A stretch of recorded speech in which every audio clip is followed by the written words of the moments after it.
Thank you for coming. I know on a Friday afternoon.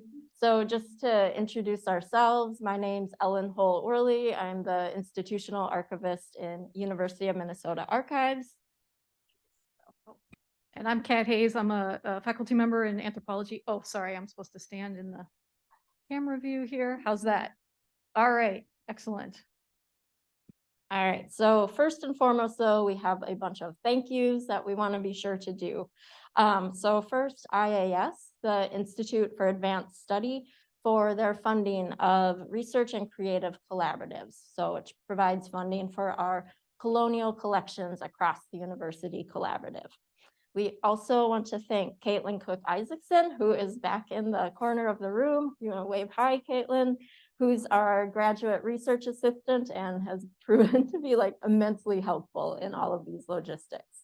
We also want to thank Northrop facilities and catering staff, IAS staff for their help with logistics and planning, and then of course our colleagues who are also in the collaborative.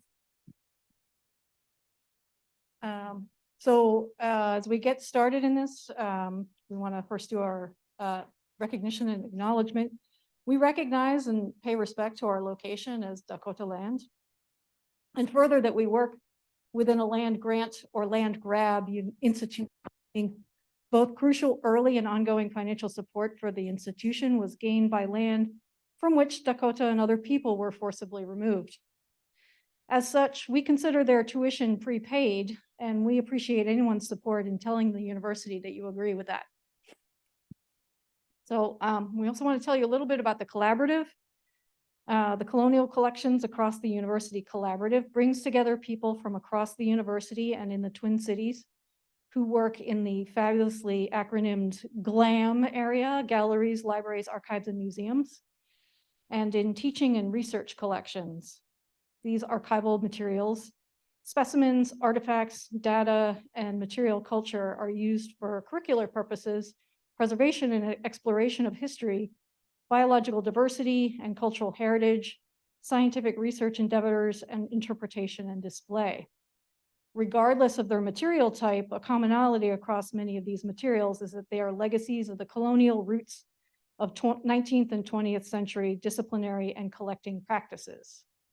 Scholars, curators, and archivists are grappling with how to ethically manage, use, or repatriate collections under their care, and how to reach out to and build relationships with affected communities or nations. While these conversations are taking place across the university, they're usually within the confines of particular disciplines, despite the similarities among questions.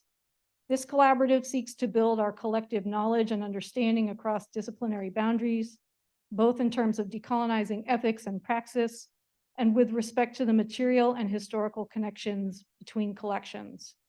Our aim is to envision a platform enabling restorative collections practice through knowledge, resource, and data sharing.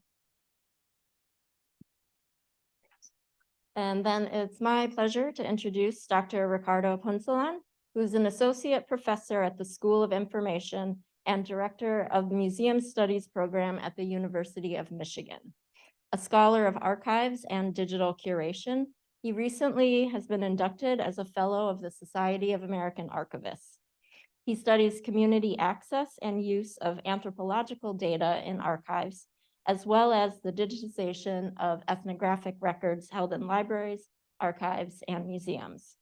His research has established and shaped practices of virtual reunification and digital repatriation of cultural heritage collections. To do this work, he designs and carries out community-based participatory research projects, which incorporate the perspectives of cultural heritage stakeholders beyond academic researchers. His scholarship has brought to the fore critical challenges faced by underserved and indigenous communities and has created dialogues between communities and cultural institutions. He co-directs the ReConnect, ReCollect, Reparative Connections to Philippine Collections at the University of Michigan, a project that develops the framework for and the practice of reparative work for Philippine collections acquired by the university during the US colonial period. He is currently co-chair of the Archival Repatriation Committee of the Society of American Archivists and on the Board of Trustees of the Library of Congress American Folklife Center. So will you please join me in welcoming him?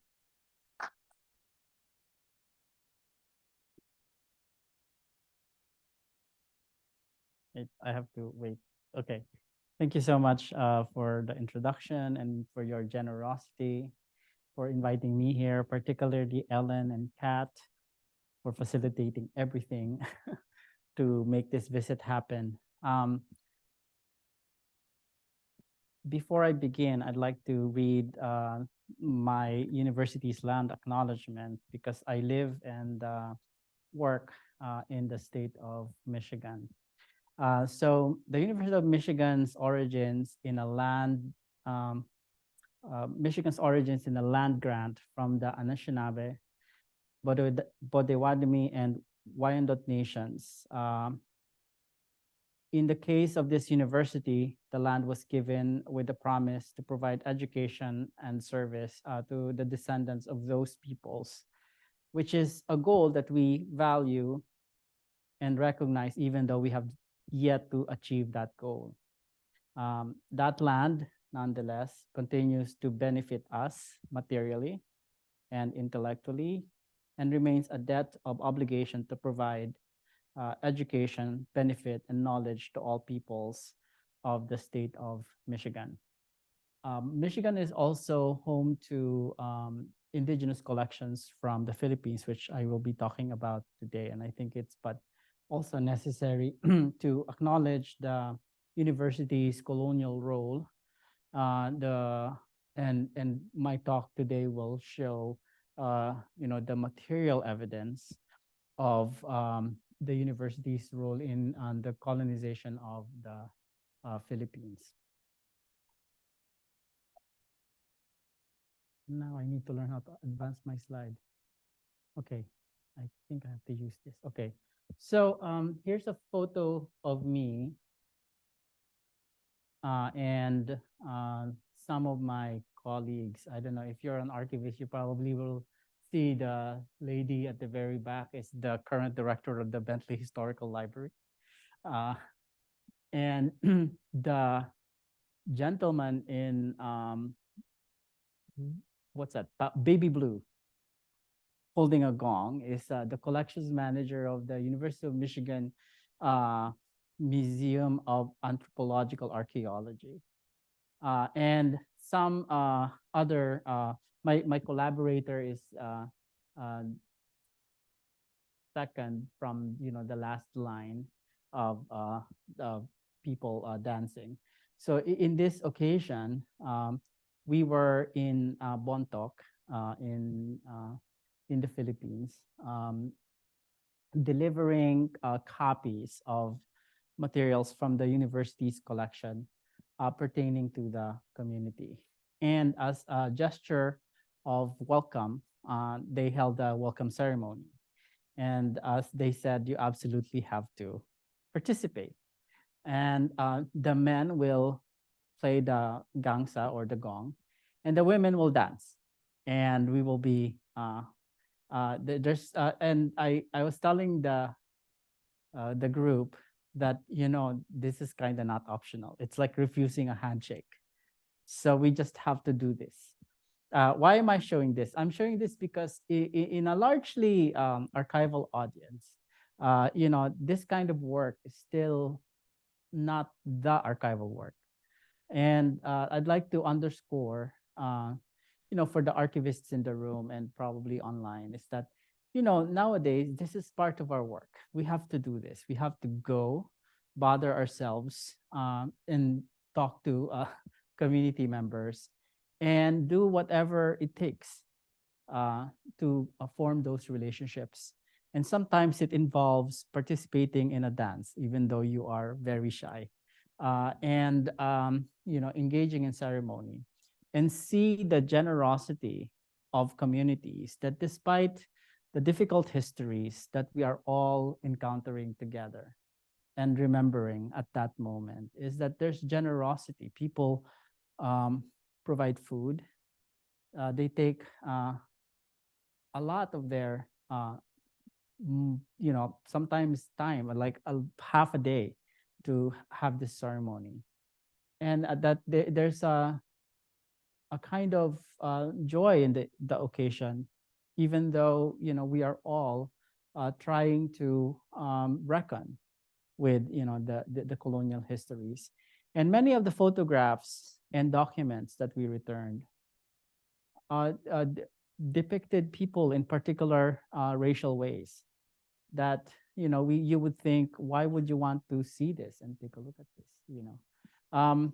So, you know, like the title that I gave for this presentation is Decolonial Future, because I also want us to start thinking about decolonial work as potentially something that, yes, could be an assessment or an audit or an evaluation of, you know, our colonial participation, but it could also be occasions of sharing and joy and generosity. And I do think that the future of that work could be on that side, right? Less on the, you know, uncertainty of our work.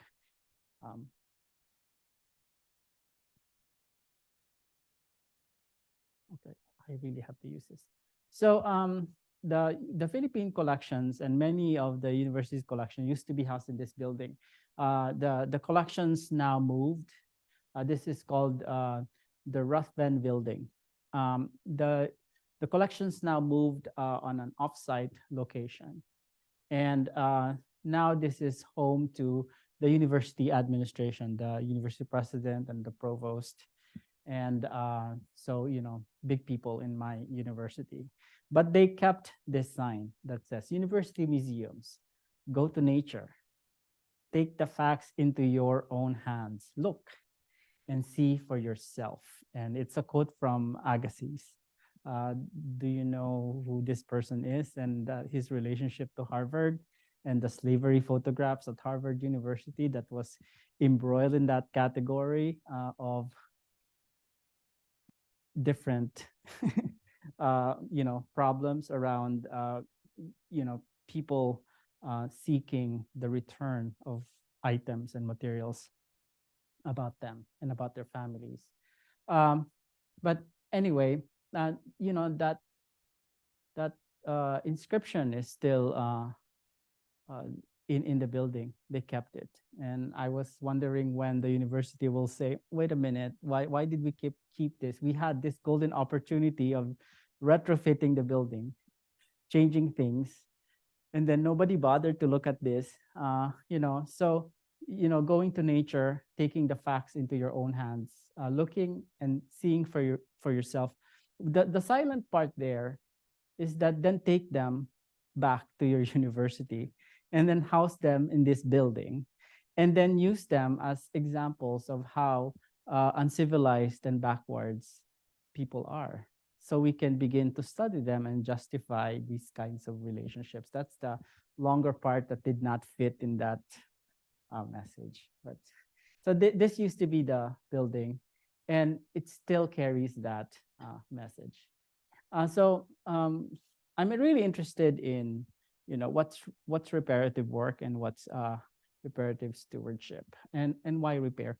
When we started the work on the Philippine collection at the university, I would say that the work started even before I was. I'm a graduate of Michigan, so I was there as a student from 2006 to 2012, and then I moved to Maryland, and then I came back as an associate professor. But even before I came and did my dissertation on the digitization of the collections there's already a lot of efforts and advocacy by activists and scholars at the university saying we need a better way of connecting the collection to you know, the Filipinos in Michigan and Filipinos in the United States and the diaspora and in the Philippines. And there were, you know, protests and petitions.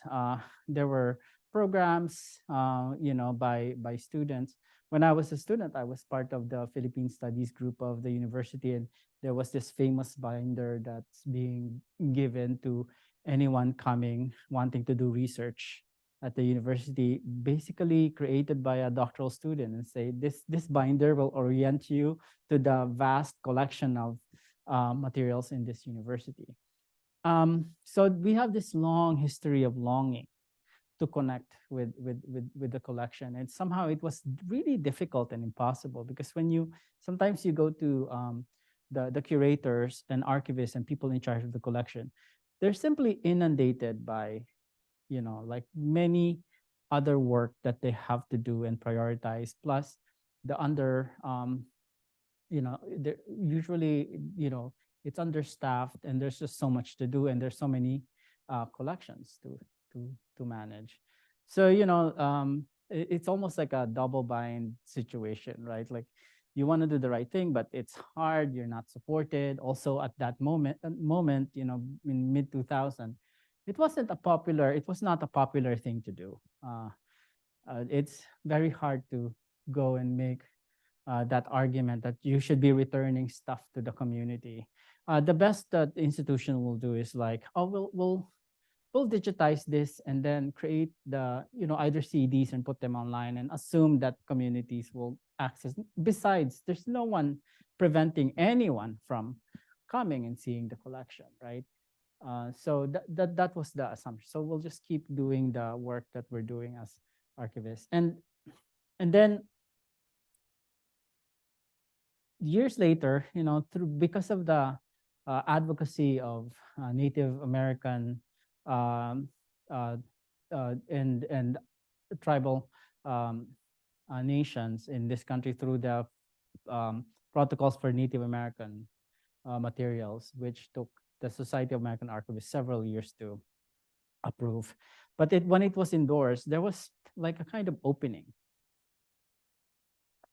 to think about collections and relationships with communities. And for somebody like me, because I actually am one of the people who advocated for the protocols. I was chair of the Native American Archive section when it was finally approved by the society. And then I became member of Council of SAA. So I was really active. But at the same time, I was thinking, like, what about the Philippine collection? And I'm Filipino. And I know that on one hand, we benefit from all these protocols, including NAGPRA.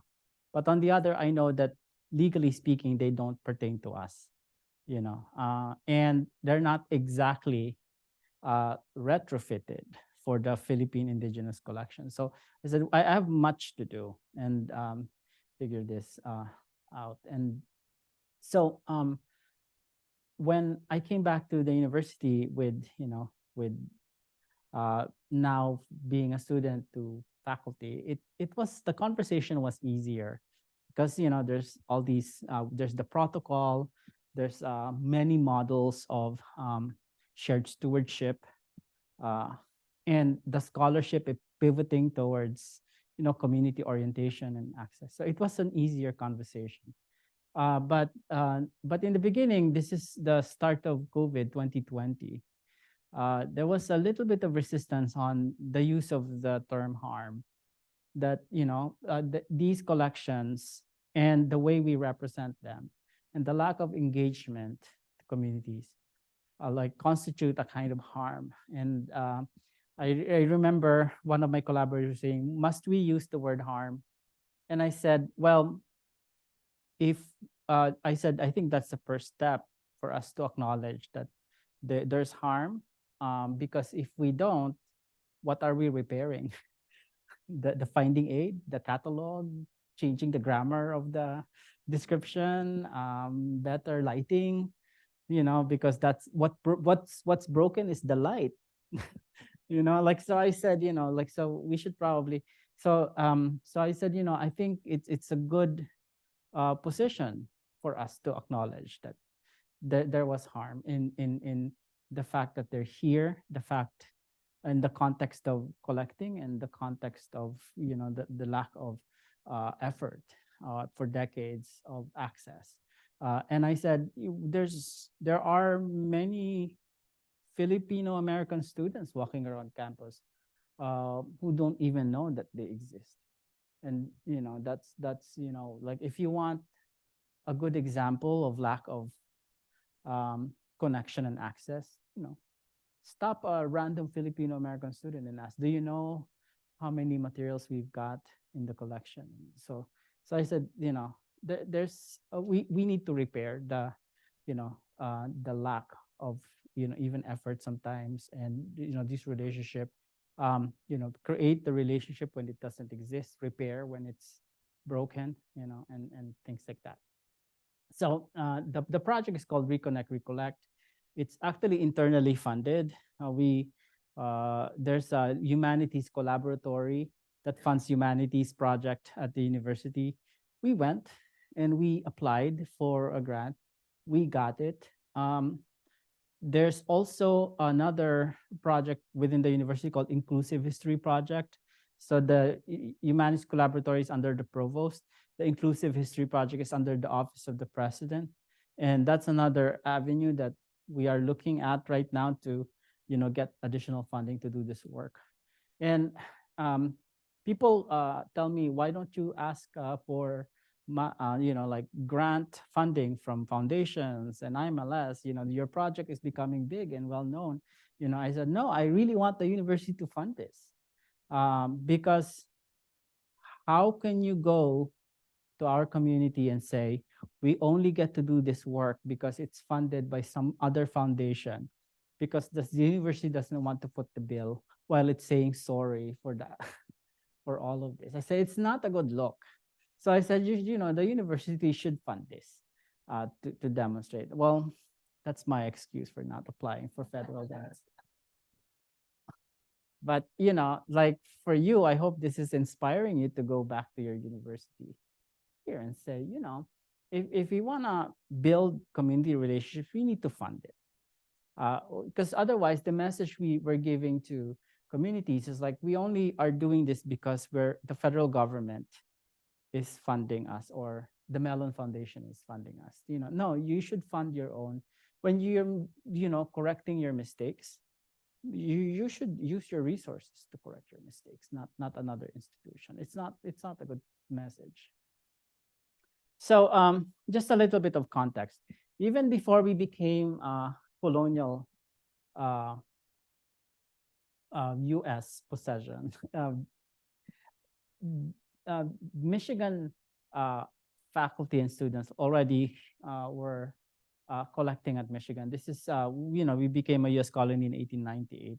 In 1887, there was like, this is the second Philippine expedition, the Steer expedition. And at that time, one of the students that joined Professor Steer was Dean C. Wooster, who became colonial official in the Philippines. He was part of the Philippine Commission that then recommended to the U.S. government that we need to be civilized and turned into a democracy, and therefore establish democratic government in the islands. But he was a student part of this. Like it's interesting because if you look at them, like they're academics, but they look like bandits, right? They have guns, and it's like I tell anthropologists, this is your ancestors, this is the tool of collecting guns, because they were so afraid of indigenous Filipinos, because you could get killed.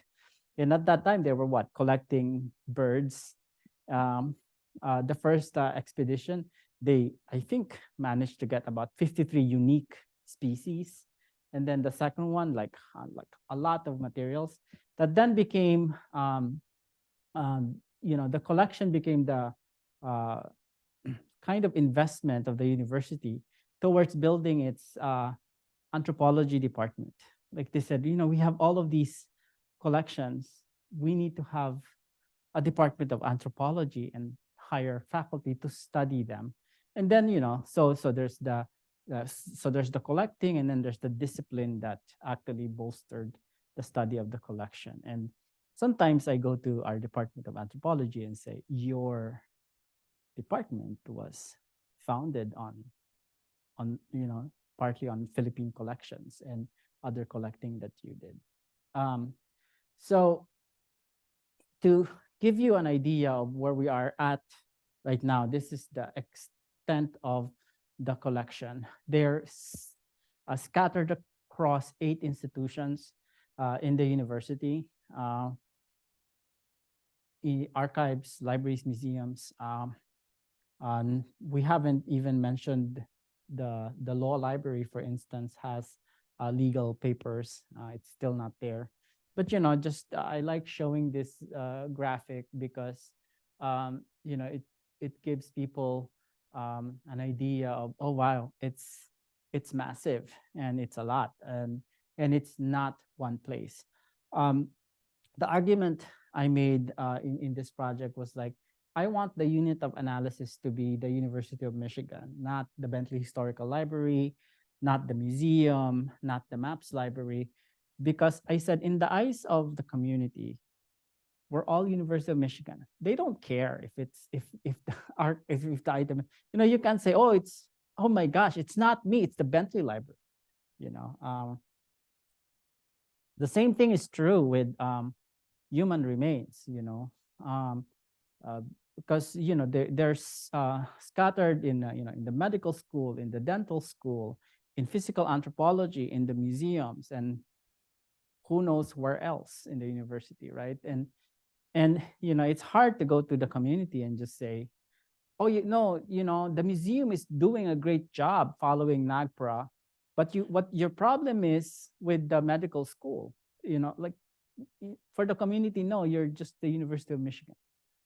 So I said the unit of analysis should be the university as the collector and all these entities as conduit to the collecting. So that's why we decided this. And besides, I said, we really cannot say, I want to decolonize the archive without decolonizing the museum, without decolonizing the library, without decolonizing the university, without decolonizing society, for instance. You cannot have a siloed decolonial effort. It has to be, you have to see all the connections and how things are intertwined. Oh, by the way, an interesting tidbit, Dean Worcester's expedition when after he graduated and having experienced the steer expedition was partly was funded by how do you say it? Menage, the baron here in Minneapolis who had, and he funded expedition to collect for the Minnesota Natural History. Yeah, so it's even called the Menage expedition. So there's a Minnesota connection to Michigan collections. It's your own billionaire funded the initial collecting at Michigan, and some of the items that Worcester collected, the birds, went to the natural history collection here in I think Minneapolis. So we said, okay, repair was the theme, and I said we should have a focus on repair around scholarship, repair around connections, and repair around the curation of these materials. I'll speak to them in detail as I proceed. So reparative scholarship. So again, I was one of the proponents of the protocols for Native American archival materials. If you haven't read the protocols, it was published in 2007. When did SAA endorse this? 2018. Took a while. But, it did become, it's now part of the external, protocols that the society endorsed. And there's a whole lot of guidance around cultural sensitivity, forming relationships with communities, and all that. So, I mentioned earlier, this was a kind of pivotal moment for our organization and profession. there's also, material, the scholarship around, refusing research. In particular, the second bullet point, there are some forms of knowledge that the academy doesn't deserve, right? Like, like this, sometimes, I remind myself of this when I'm doing research that, does this knowledge really belong to academy, or should it just circulate and, remain in the community, and help the community manage this? And that sometimes research may not be the intervention that's needed, right?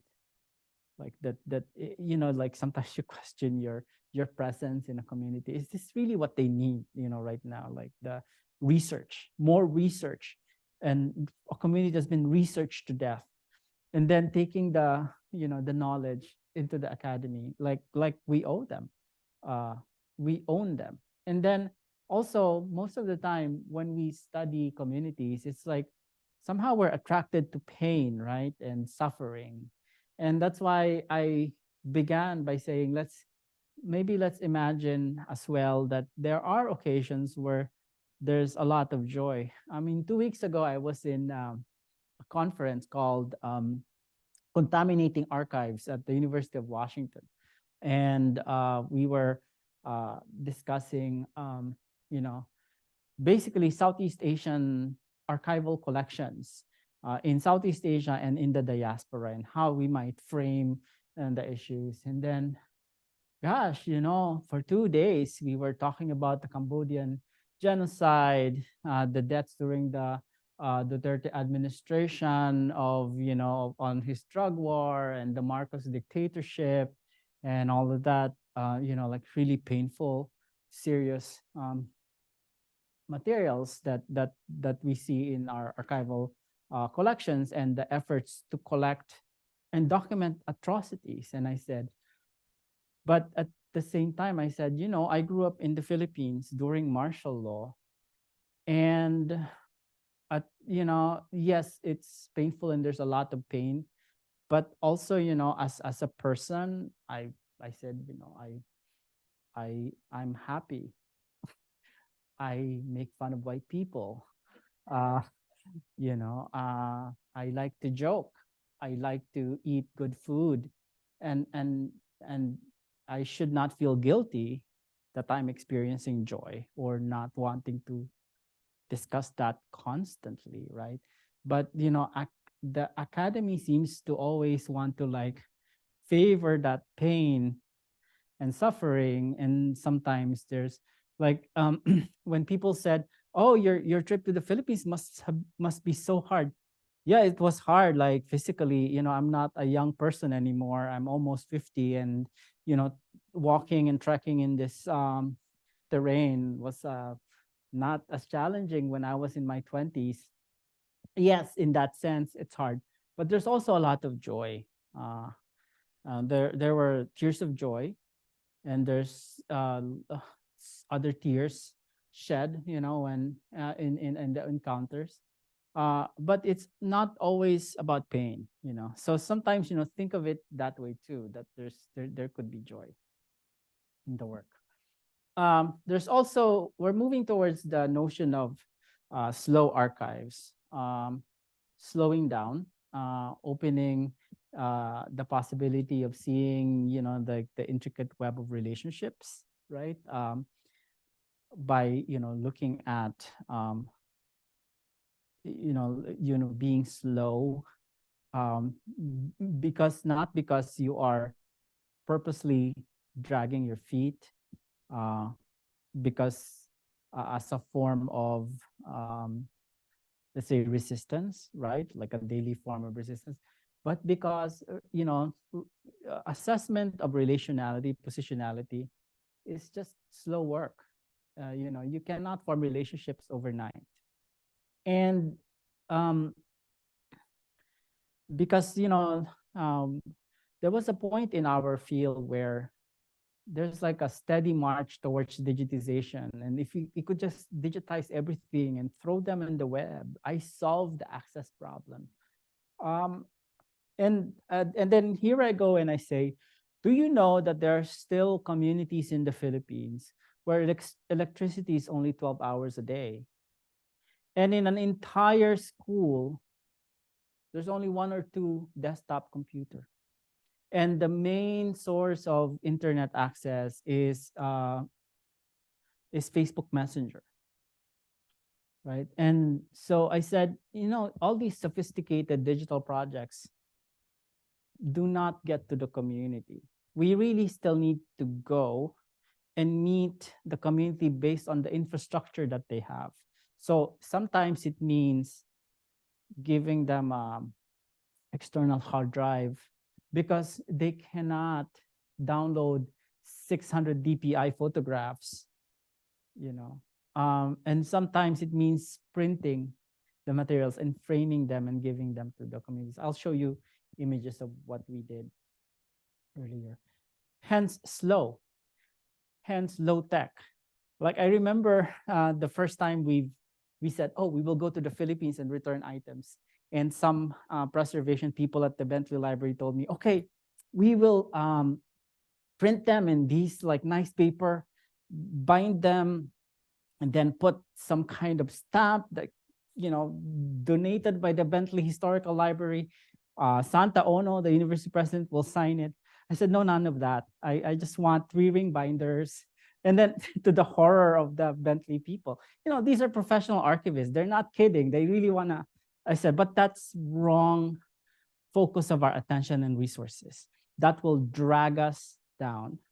I said, I tell you, as soon as I give it to the community, I want it to be in a three-ring binder because they will open it and then they will take it home with them.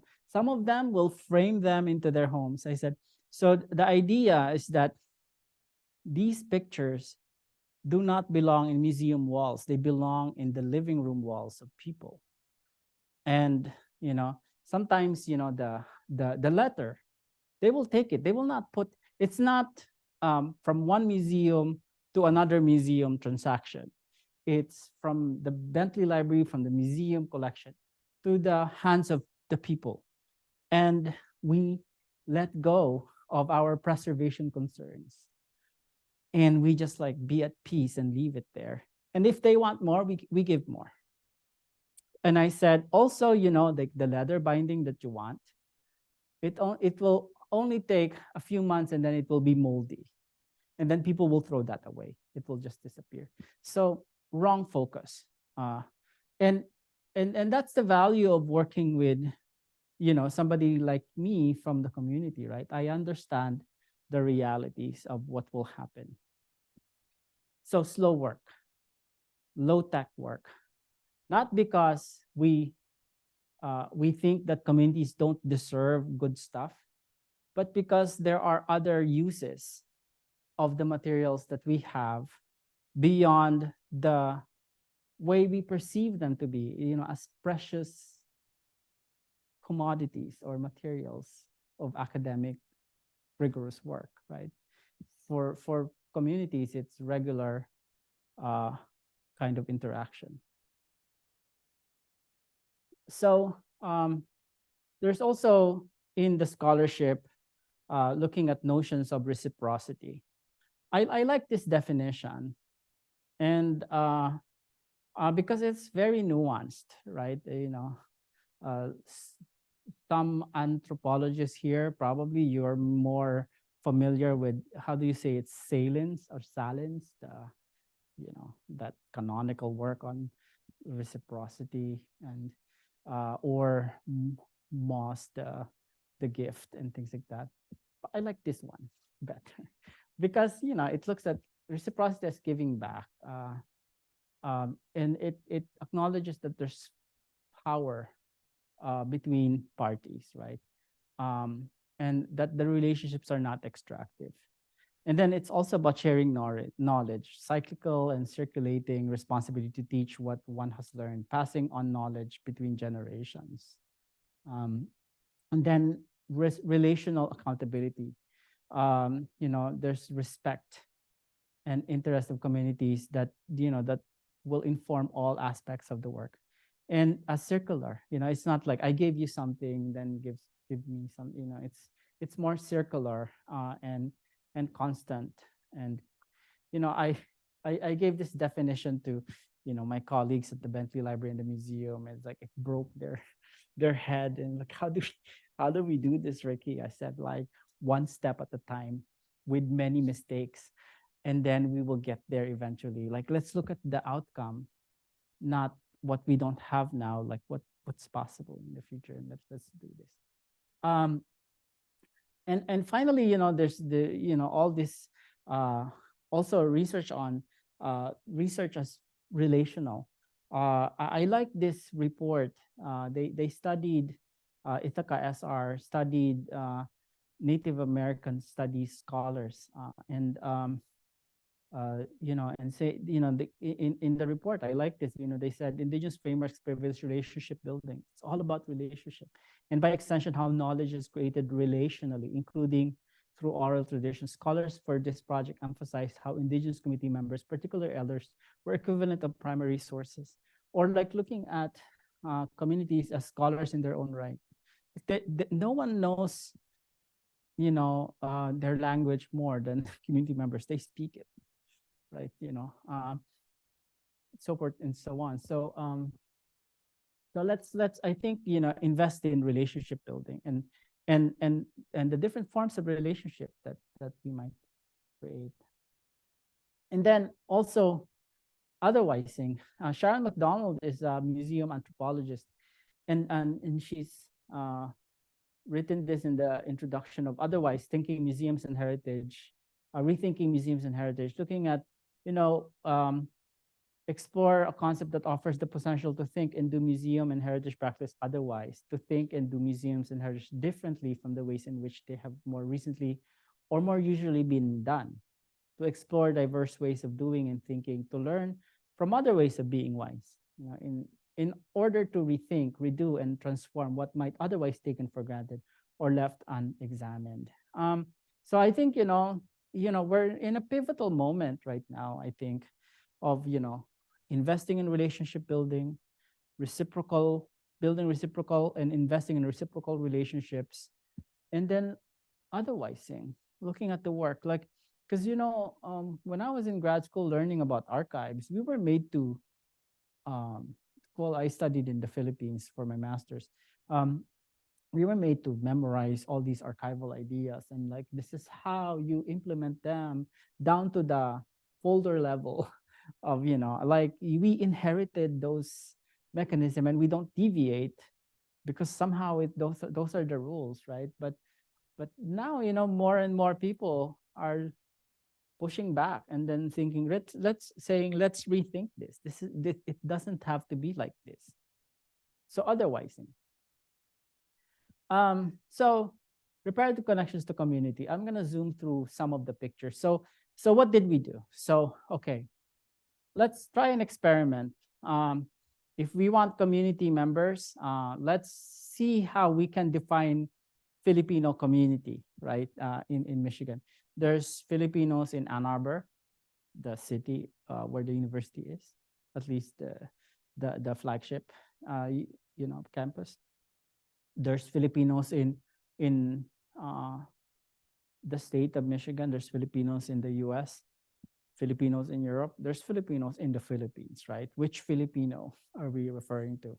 There's so many Filipinos and they're not the same. I said, what can we do for now? I said, well, one thing we can do is maybe we can bring artists, Filipino American artists, and see if when we bring non-scholars, meaning, not someone writing a dissertation or a history book, but interacting with the collection differently, like an artist, because they, he or she would, or they would want to create an installation, right? Different interaction. It's not the usual where I'm gonna write something, just different. So then that will challenge how we provide access. And so we brought Filipino American artists and looked at the collection, studied them without any commitment or requirement for them to make art at the end of their residency. So, you know, the beauty of this process, by letting them just do however they want to do, they are still working on what they learned from the collection and exhibiting. Uh, and, talking about the collection. And they saw a whole lot of mistakes in the description, or found other ways to interact with the collection. So we had artist residency. We had June 12 in particular is the Independence Day celebration, and there's a big Independence Day celebration in the state in Michigan outside Detroit. So our team went there. We had a banner. We donated to the program so we could speak, and told the community, the Filipino American communities, there's a whole lot of Philippine items at the university. You should go. You should take a look and see. And some people are like, oh my gosh, I went there for undergrad. I didn't even know that there's so much materials. So going to community events. We partnered with the Filipino American Students Association and looked at the collection, and see. At first, we were nervous because we said, "Oh, maybe they will find this boring," but actually, they're very excited, and they want to do more of it, and then they want to do it year after year after year as part of their organization's effort. And I said, it was that, in a way, it was that simple, but I don't understand why it wasn't done. Like, just reach out to the Filipino student organization and do something. And in this situation, these are both the museum and archives collection in one space. So the students could interact with the collection more in a more integrated way. One context that I failed to mention earlier is that so the artifacts, let's say spears, and birds and sherds and jars and textile, they're all at the museum, right? But the records that depict and the photographs, they're scattered in different parts of the campus in special collections and in the archives, which are two different entities, right? So bringing them together so that students could see them was actually challenging, but now we've created that model and system so that the folks at the museum, special collections and archives know what to do, because we've created a kind of script and template for doing this, and hopefully it could be done more and more. So we also had one visit involving Filipino martial arts, because there's a lot of weaponry in our collection. And then I was like reflecting, like, why is there so many of these spears and daggers and things for killing? And then I said, oh yeah, Philippine American War. The US military collected these things because this is the tools of the enemy, quote unquote. So, and then a lot of them ended up in our collection. So we also brought cultural bearers from the mountains where we went. And this preceded, because May is when we brought the tattoo artist, the basket weaver, and textile weaver to campus. I have a separate long story on how we managed to get them visas to come here. That's a long story, but they came eventually, and then that's May. By August, we were because through this dialogue, they said you really have to go to the Philippines and return some of these materials, because we would love them to see them and for our community to use the information that we might have. And so yeah, May was this dialogue. August, the Bentley director, the collections manager, myself, my collaborator, and we were in the Philippines returning items. We just did it that quickly because of this residency and visit. So we went to the Philippines, August. Um, we as you can see, people are holding external hard drives of the items from the collection. UP, University of the Philippines, Baguio, um, is a critical university in the region. So we gave them everything about the region from the Bentley and museum collection that's been digitized. And with a commitment that we will deliver more as we digitize, because we continue to digitize the items. We went to the University of the Philippines, Baguio is located in Baguio, and the land or that region, Baguio itself, belongs to the Ibaloy. So we went to their heritage house to donate and give copies of the materials pertaining to their family. So here's, I think, 5 clans of the Ibaloy came and looked at the photos. And, some of them are holding those photos. They will take it with them to in their homes and display them. Like, this is my grandpa. This is my great-great-grand uncle, We went to elementary school because that school has a small museum. And also, remember the guy I was mentioning, Dean Wooster? He passed by this town and collected material cultural items and took photos. And these are his photos of materials from that area. We gave it to the teachers because the teachers are using them to, teach their children. The Bontoc Museum, where you saw us playing gong and dancing, because there's a museum run by the Catholic Church. And the curator is a nun. So we gave copies of the materials there.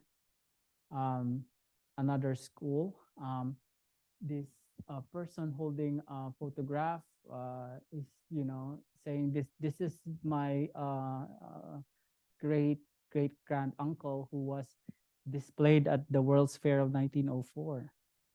And she's like, I know you're here to give these photos to the university, but can I have this because I want this in my living room? I said, sure, go take it. So it's yours. It doesn't really belong in museum walls. Another museum in the region. Again, you see what we did, right? We printed the photos, had them framed, and then started giving them away to whoever wants them. We were relaxed primarily because, well, they're digital items. We can print them again. There's no demand to get the original items back, unlike in some communities where we want the materials back. So I said, actually we have an easier fix here. But who knows, maybe in 50 years, the communities might have the capacity to, get the original items, and then we'll have that conversation when that happens. But right now, this is what's needed, and this is what we provide.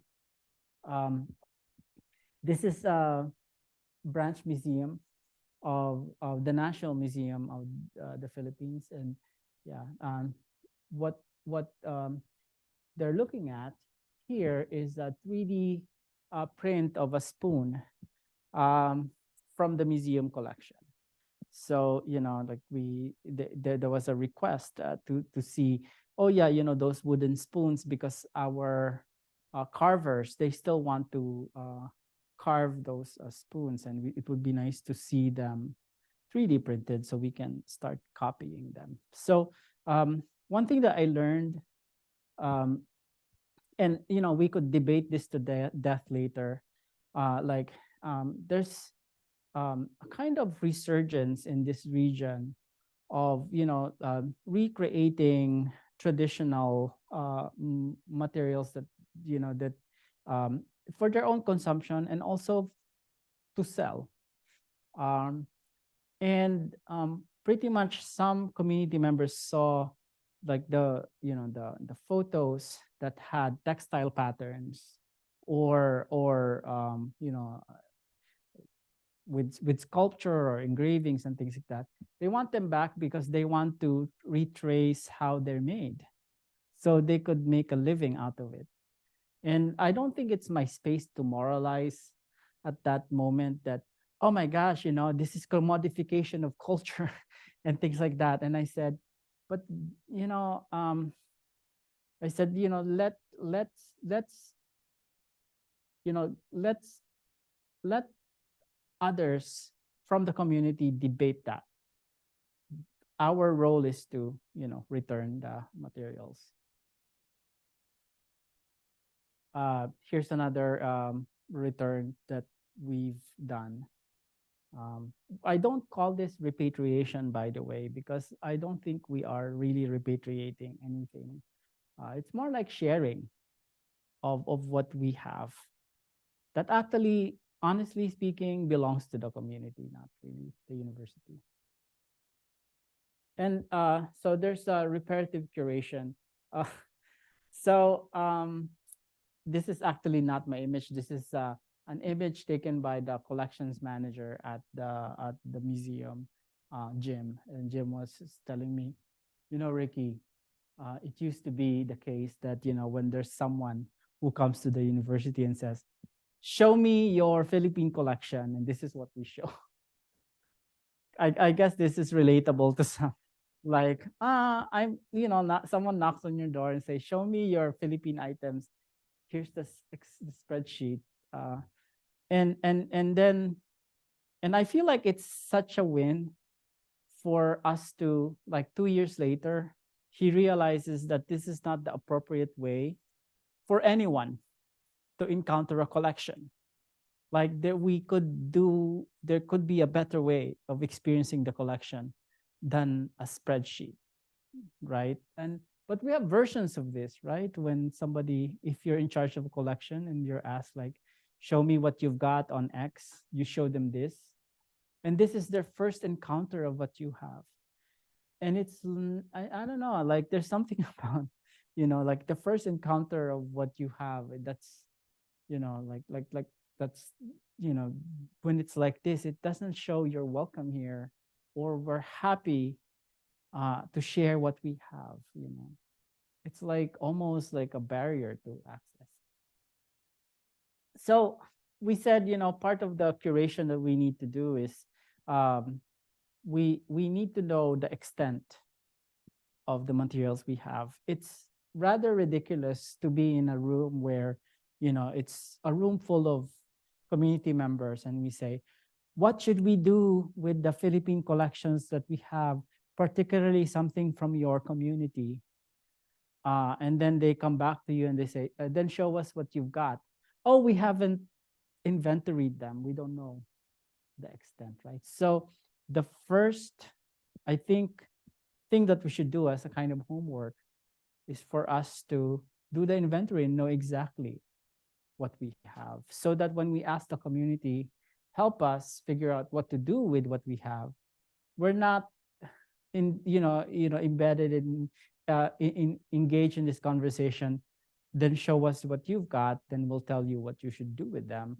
Oh, we don't know what we've got, so but you should still tell us what we should, like that's not a good look. So I said inventory.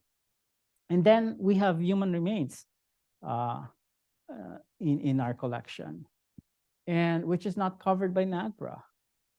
And then when you go to specific communities where those remains were taken, sometimes there's no community living there anymore because they were taken 100 years ago. There's no more community that's gonna claim the remains. And then also for some communities, they don't want those remains returned. We did a series of focus group conversation and one participant said, well, That's your curse, you know. You took them and you want to return them so bad, and we don't want them back. So you are forever going to care for those until our community is ready to get them back.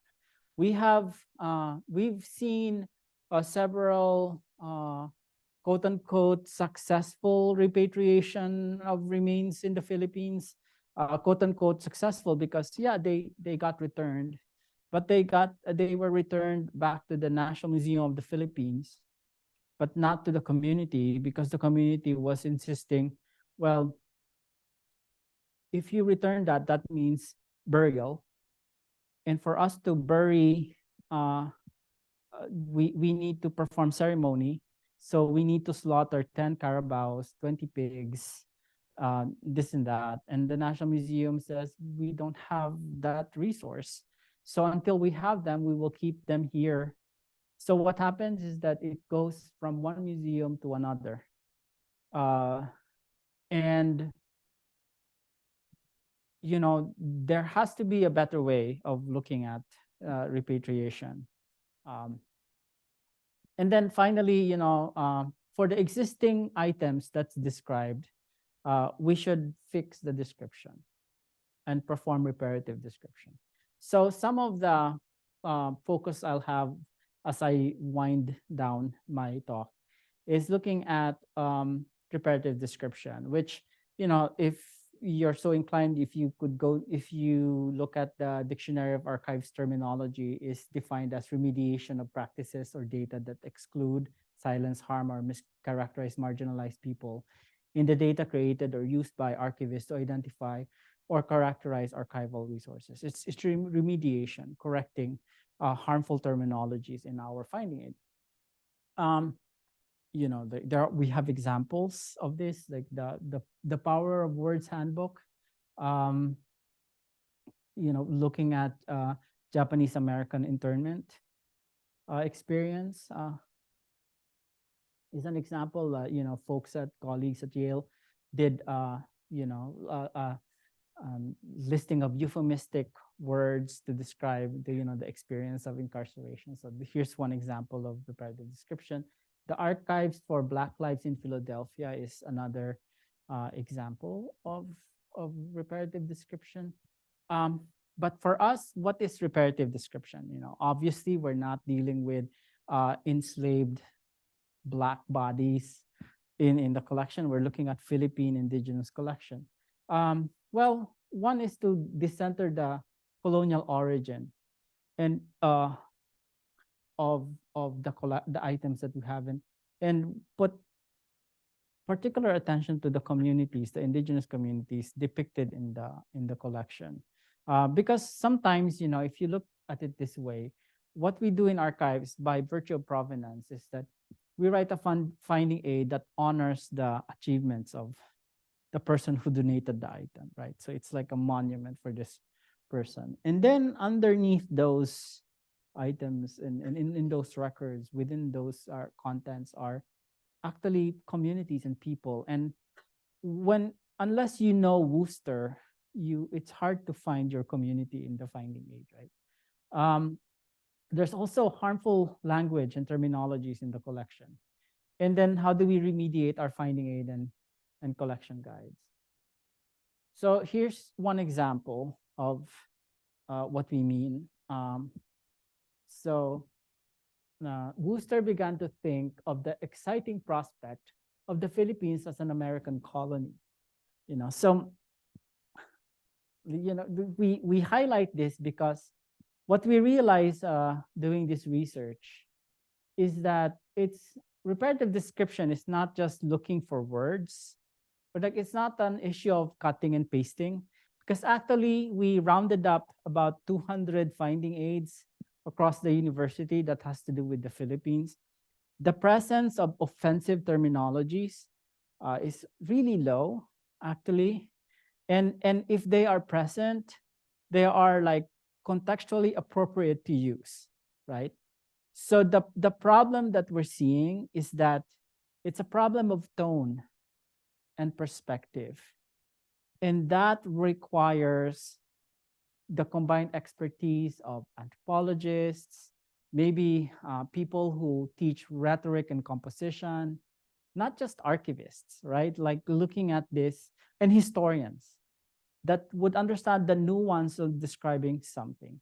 So I said, this is the harder work of reparative description. So we're not done. If you think that, oh, I'm gonna list down offensive terms and then cut and paste, we're mistaken. Like it's deeper than that. Reparative description should be about the perspective, point of view, who gets to speak about cultures and communities, and it's a larger conversation. So I will end with this quote because I'm excited about this book, Decolonial Archival Futures. Archivists, the archives profession, and archival organizations have work to do. Decentering colonial archival practices will require a lot of active engagement, the slow work, right, that I was telling you about earlier. Difficult conversations, meaningful partnerships, and change. The profession must prioritize relationship building. The profession still needs to do and reimagine how archival practice, research, and community engagement can exist in decolonial frameworks. Archives and archival practice can have imagined futures beyond uses for the colonial state. They can exist beyond the structures created through the legacies of white supremacy and become part of decolonial power. Likewise, archives can be part of the future of indigenous communities who are reclaiming and preserving their stories for future generations. And I do think that the more we engage in relationship building, returning materials to communities in the format of their choice, and forming those kinds of more sustainable relationships that we get to that decolonial future.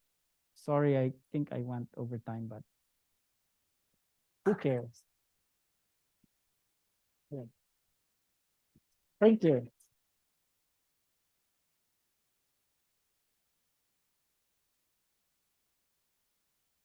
Oh, by the way, this is my co-director, Professor Dirda de la Cruz. She's a professor in anthropology and Asian languages and cultures. Or no, history and Asian languages and cultures. But her PhD is in anthropology, so I get those things confused.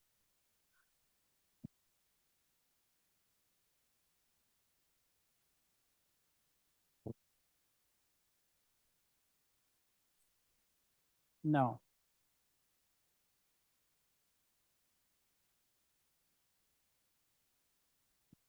You can use mine.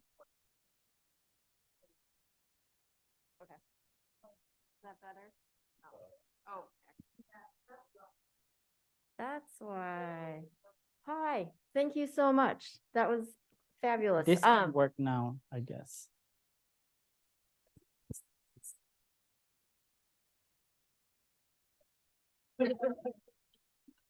Mic test. It doesn't like me. It's okay. Anyway, thank you so much.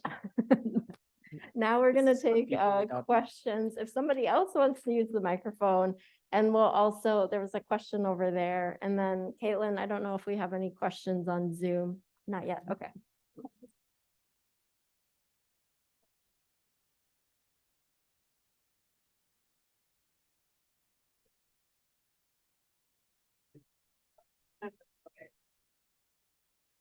Thank you so much. Short.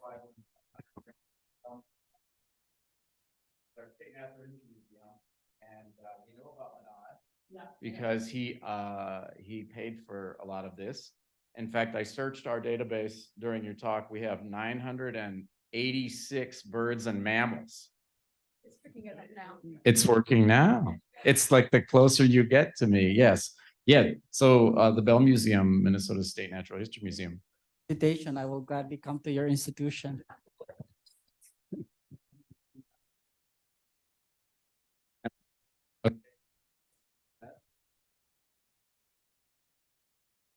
Like just turn it on and off again. Testing. Testing. All right. Okay. Okay, very good.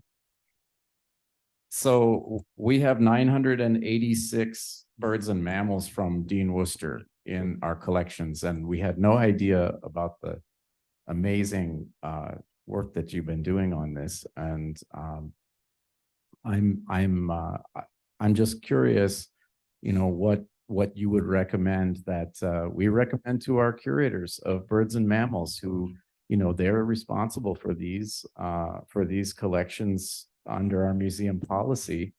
What recommendation do you have to them the next time they're asked to pull a specimen from Worcester for somebody? Yeah, I'd love to visit your institution and see for myself what they will say. My experience, my experience in Michigan is like, is that we have a long way to go in terms of, because we have a kind of this distinction between cultural collections, archives, anthro-archeo collection, and the scientific, the collection. So the ornithology, the birds, the mammals, and the herbarium collection. Because the museum there has always perceived itself as its identity a research collection. They're not an exhibit collection. So other scientists can view the collection, not that community members are prevented, but they've seen the ethos to be that. And I don't know if your institution operates the same way. Because so for instance, whenever it depends on the institution and the discipline and the people I talk to. I was just telling this to Kat and Ellen earlier. Like I was in a conference once, and there's this. I think he works for the herbarium in another university, and was telling people like, oh, we're doing this exciting work with other scientists, and furthering the collection that we have. And then I asked a question around, I said, well, in those places where you collect, there are indigenous communities. Are you working with them too? And then they said, oh, I kind of stay in my lane because I'm a scientist, and that community work is best done by people who work with communities. And I said, what? I mean, I don't know what lane, so then it dawned on me that there are still certain areas of natural science where people see their work as not community-oriented work. Not that they don't see themselves as necessarily actively preventing community members from access, because they will say, well, we have this huge international database. If you know how to search, you'll find it, and then you contact me, I'll give you access.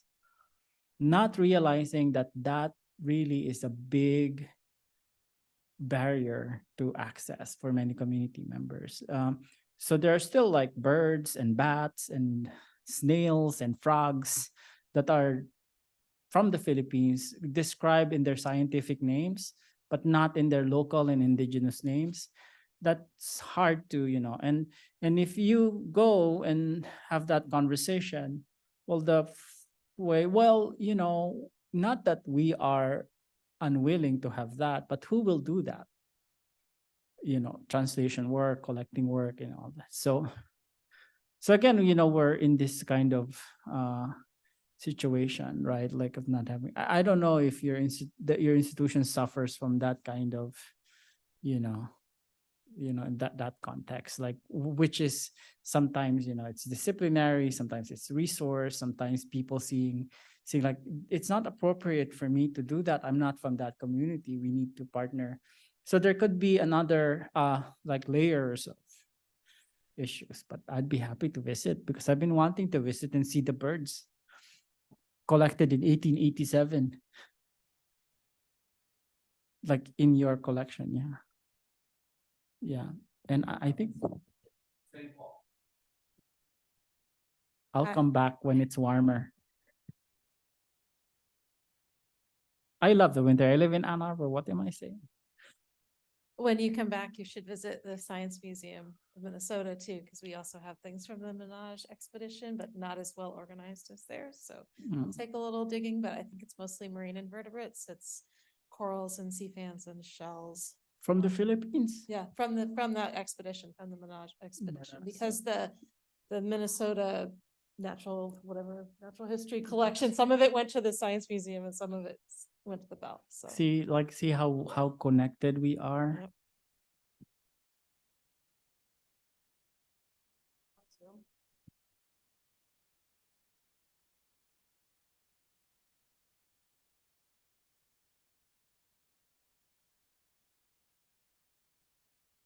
An audience member on Zoom said, we also have about 1,100 cultural items and photographs at SMM, which is the Science Museum of Minnesota. Yeah, so I think, I should just see. I've been, but the thing is, it's easier to like for me to pressure Michigan because I'm a faculty there. But another museum, the one of the reasons why I moved back to Michigan, because I could have stayed in Maryland, but there's no collection in that university pertaining to the Philippines.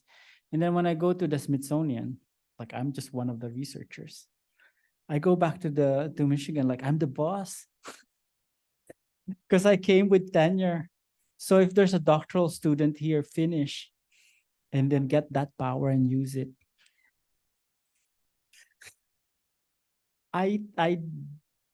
Because I know, because when I was a student, they weren't listening to me. And those people not listening to me, they're still there. I came back as a faculty, all of a sudden, whoa, wow. So power analysis is so important.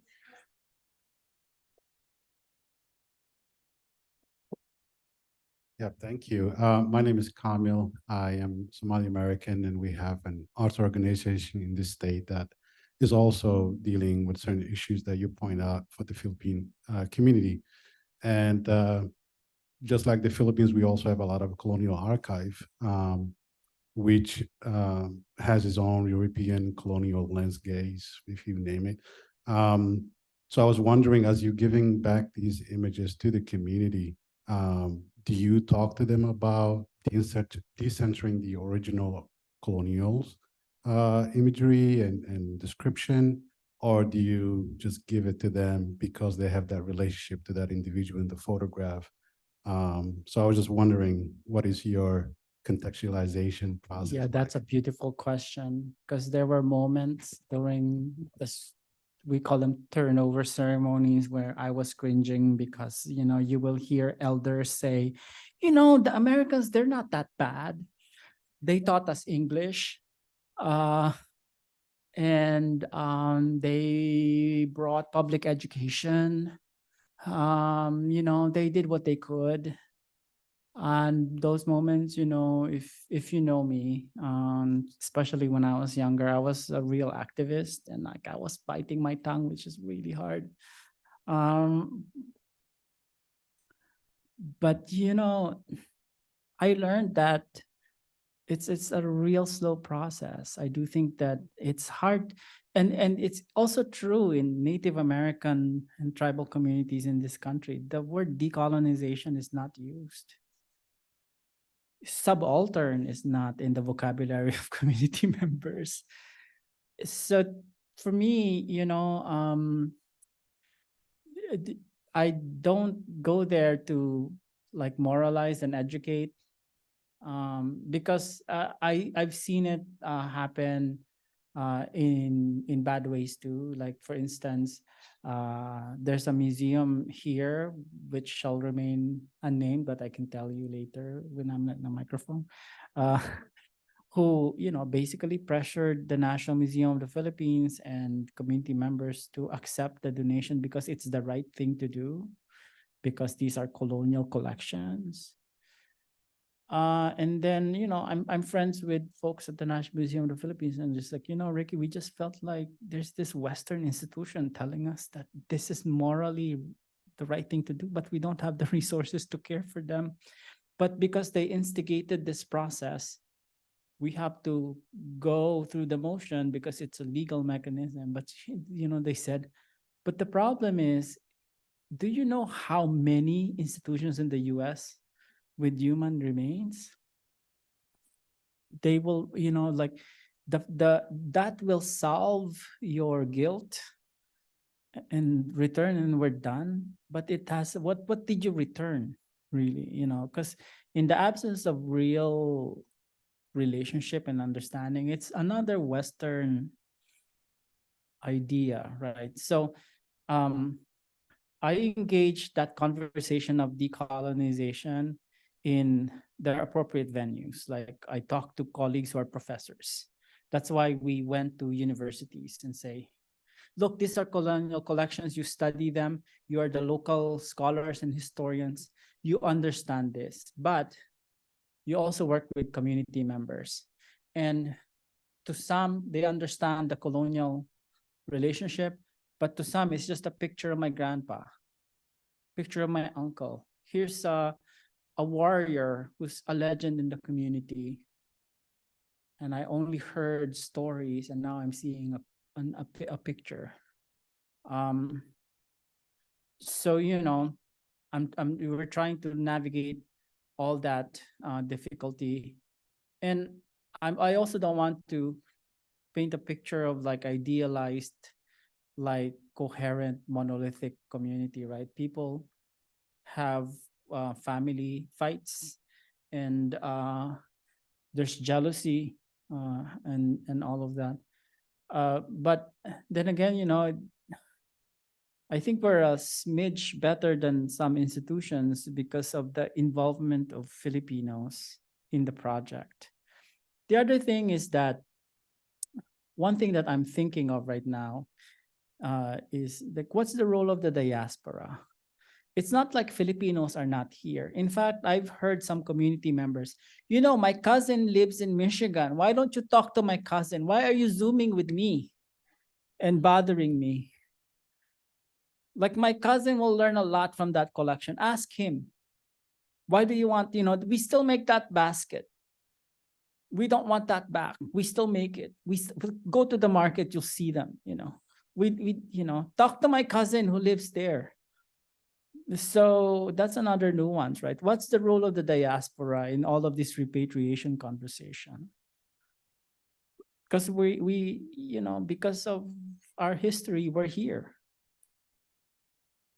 So that's another, and then I can also engage in a different decolonial conversation with the Filipino diaspora. So, I always ask this question, like, what's the object of return? What are we really returning? And then second, what forms of returns are? Yes, sir. I think we can't be very dogmatic that the return is absolutely just the material.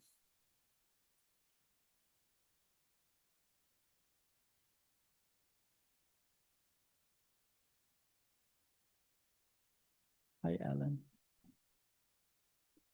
Hi, Ricky. Sorry, I didn't go to your archive, to your That's collection. okay. I wanted to see it, but Next trip.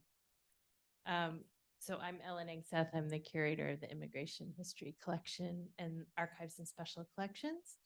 I'm a big fan of your work, Ricky. I'm a Thank fan of your you. work too. Thank you so much for being here. I and- wanted Ellen to be president of the society, but she's too busy for that. I understand it. I'm so still campaigning for you. No, you don't Thank- want to. Thank you, Ricky. I think. So when we have talked before, and I've heard you speak many times, you have really got me thinking about the use of terms. And I know you were encouraging us to think rather about perspective and tone. But I do have questions about the specific words that I know you also have questions about. Reparative and repair suggests we're returning to a good state.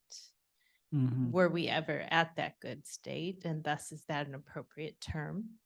And then secondly, if you want to talk about your questions about the term decolonize and what that means in various cultures and with various histories and in various locations around the globe. So two huge questions, or maybe they're small. No, Choose what you'd like to speak to. Thank you. yeah, so, yeah, some people will say, we don't want reparative, we want it to be inclusive description.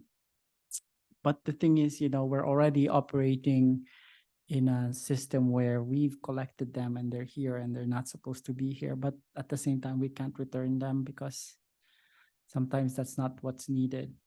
I think at the very basic for me is that imagine you have a child and you're bringing your child to a museum and it describes your family, your ancestry, your culture as something else and labeled as such. Do you want your child to experience and see that and to grow up with that knowledge about your culture and about your people? And I do think that, that's the heart of the matter for me.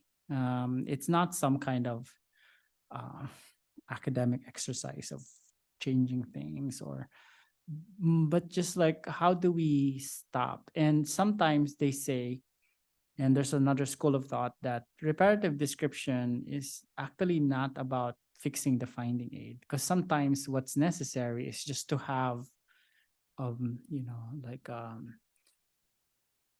big kind of qualification in your catalog. Michigan is doing this now in their catalog that says, we use certain terminologies and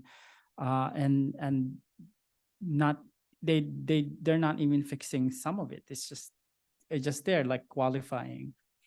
But owning to the idea that there were mistakes and that some terminologies are harmful and that if you see them, we are willing to change them.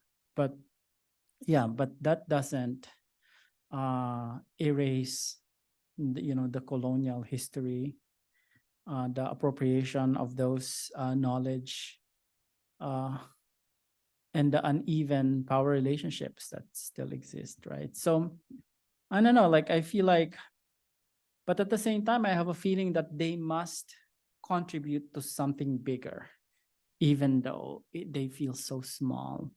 And most of the time, I have a feeling that we do this because we want to chip away from the bigger thing, and with this kind of faith and hope that there will be a better outcome. So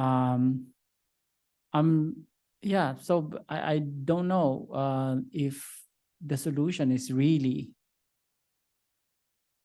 changing the finding aid or the catalog or rewording, and even like doing the most pristine. And you said, is there such a thing as a clean record, like value free, completely objective? There's no such thing, that these are all partial truths, right? But I think the bar is kind of low. Community just wants us not to insult them. Why can't we give it?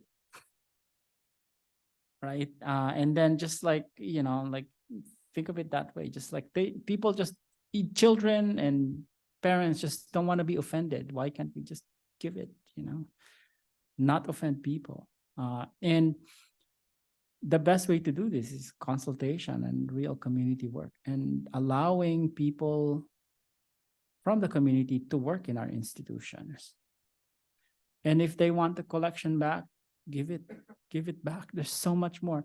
I was in a session years ago on archival processing. And then I was asked, and processing and acquisition and processing. I was asked, like, what's the future of acquisition, Ricky? I said, deaccession.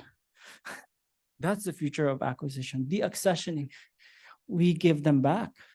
And we stop collecting. And we focus on what we have. Because what we have, actually, even if we give 90% of them back, should be enough.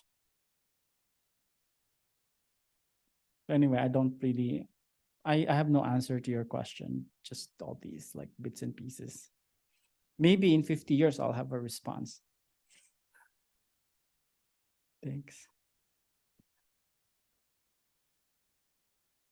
So the question is, do communities relate to or are interested in written materials in the same way they might relate to objects and photographs? That is, do written materials get a kind of return as well? Yeah, that's a good question. There's more demand for 3D printed objects and photographs than written materials. There's more interest from local academics in the Philippines, which I think should get access to those written materials. At the same time, for instance, from the Philippine Cordillera region, the materials we have pertain to uh, um, American teachers who taught in the public schools. So a lot of those are their correspondence and their accounts of the children, very racially charged language. Materials from the World's Fair, right? Like sometimes are like the souvenir items like tickets or program. Somehow, they're not as well known or in demand from the community perspective. But it's the photographs really and the objects. That might change, So I just think that at this point there's no real demand for the written text. But there might be in the future.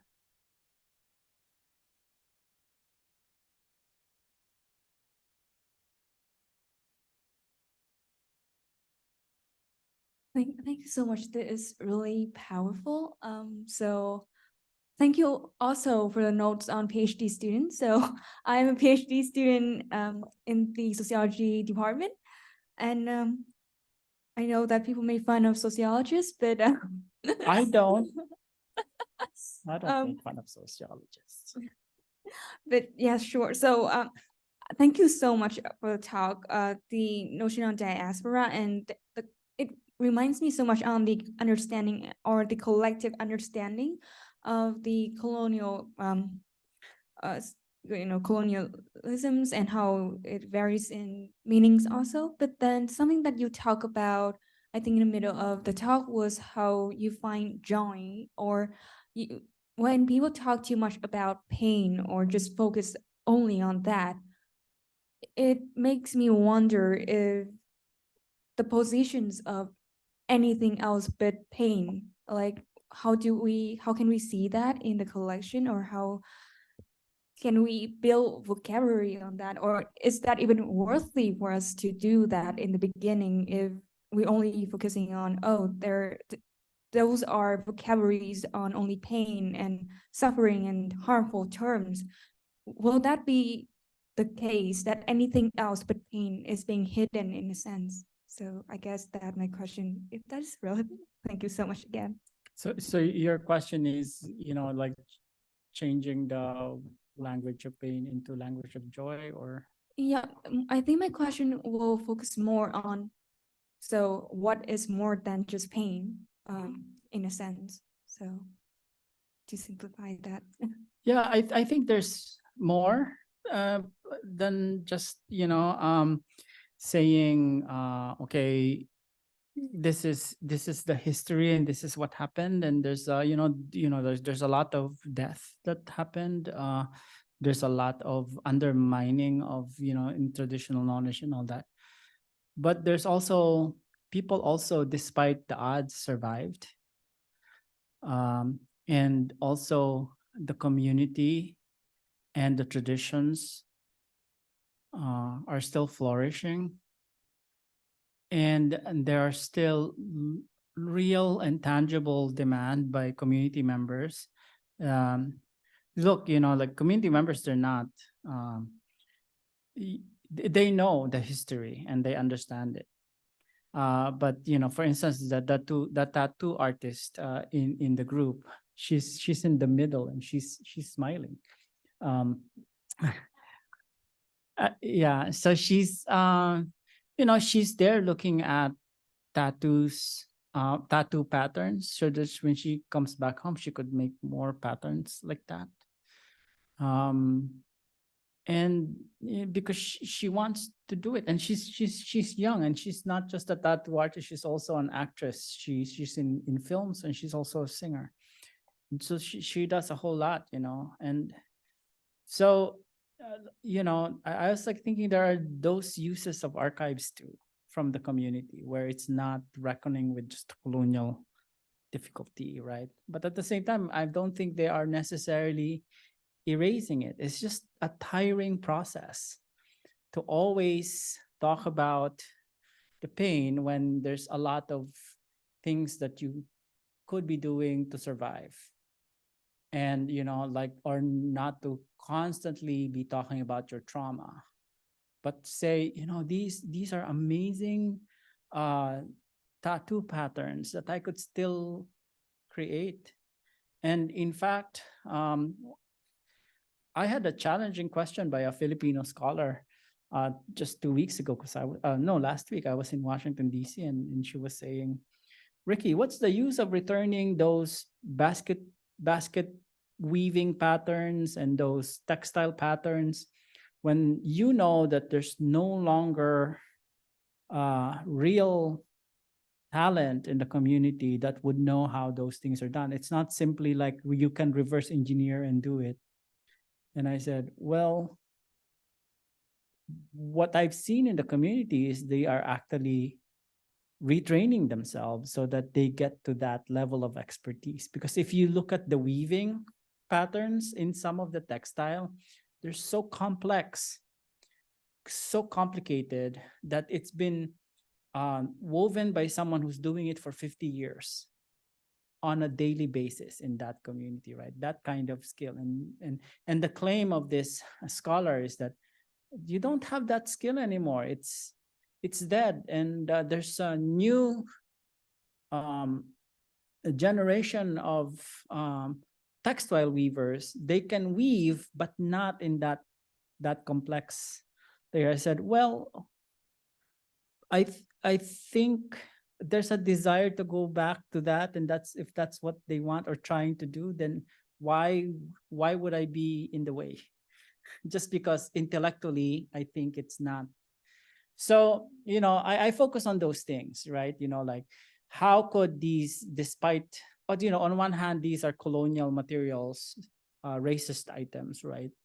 But on the other, their communities have uses for them in their own terms.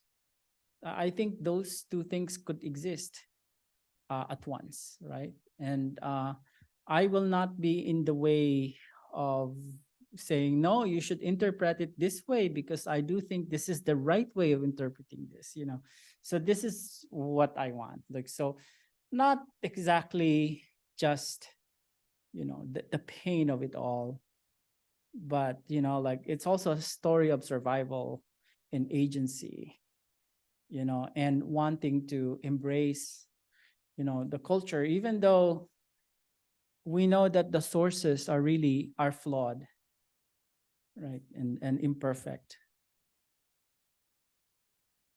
I think that's actually a really good note for us to close on. And Oh, yeah. thank you, Dr. Punzalan, again for your fabulous talk. And please, everybody, we have a bunch of food over here. We'd really love it if you would eat some of this. So thank you again.